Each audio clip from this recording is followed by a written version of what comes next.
Praise the Lord. Good morning అండి. అందరూ బాగున్నారా? ఈ దినం ఉదయకాలన ప్రార్థన చేశారా? దేవుని వాక్యాన్ని చదివారా? తప్పకుండా దేవుని వాక్యాన్ని ధ్యానించండి, ప్రార్థన చేయండి. సమస్యలు ఉందని భయపడకండి. మన ప్రభు గొప్పవాడు. రండి కలిసి దేవుని వాగ్దానం చూద్దాం.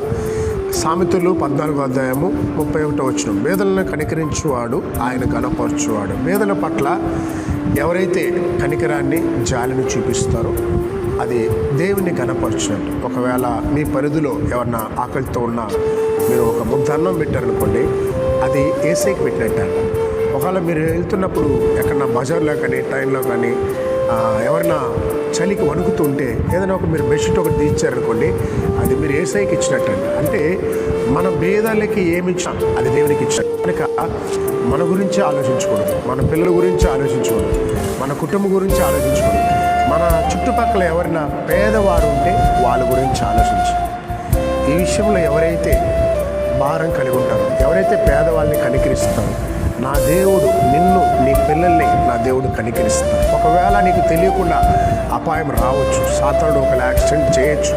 అయితే ఈ అపాయాలు వచ్చేది నీకు తెలియదు కానీ దేవుడికి తెలుసు. మీరు ఎప్పుడైతే పేదల్ని కనికరిస్తారో అపాయంలో ఉన్నప్పుడు మనల్ని ఆదుకుంటాడు. ఆయన రోగంతో ఉన్నప్పుడైనా శీఘ్రంగా స్వస్థపరుస్తాడు. దేవుడు ఈ విషయంలో నాతో మాట్లాడారు. ప్రతి సంవత్సరము క్రిస్మస్ టైంలో పేదవాడిని పిలిచి అన్నం పెట్టమంటాడు, వారికి బట్టలు ఇమ్మంటాడు. దాదాపు 15 సంవత్సరాలుగా అనేక మంది పేదవాడిని పిలిచి వారికి భోజనం పెట్టి బట్టలు పెడుతున్నాడు. చాలా తృప్తిగా ఉంది. అంచెలంచెలుగా దేవుడు నన్ను ఆశీర్వదిస్తున్నాడు. కనుక ప్రియ దేవుని వాగ్దానం వింటూ మీరు ఏ దేశంలో ఉన్నారు, ఏ రాష్ట్రంలో ఉన్నారు, ఏ ప్రాంతంలో ఉన్నారు, మీరు ఏ పల్లెటూరులో ఉన్నారు, ఏ ప్రాంతంలో చూడాలి, ఎవరో ఒకరు మీ ఉన్న ప్రాంతంలో ఉంటారు. వాళ్ళని కనిపెట్టండి. వాళ్ళ ఆకలితో వస్తే అమ్మా అయ్యా అంటే మీకు లేకపోయినా పెట్టండి. అది మీకు దీవెన, మీ పిల్లలకి దీవెన. అటు కృప దేవుడు ఇచ్చినాడు. ప్రార్థన చేద్దాం. మహోన్నతుడా, పరిశుద్ధుడా, ఉదయకాల వాగ్దానం నా బిడ్డల్ని అభిషేకించండి. ఎందరైతే నా ప్రభ ఆకలితో అలమటిస్తున్నారు, పేదవారిని వారికి ఆహారం దయచండి. ఈ మధ్యకాలం నా ప్రభ బాలికల మీద అత్యాచారాలు జరుగుతున్నది మా దేశం అంతా కూడా. అలాంటి స్పిరిట్స్నైనా బంధిస్తున్నాం తండ్రి. సువార్తనైనా అందరి ప్రాంతాల సువార్త అందించండి.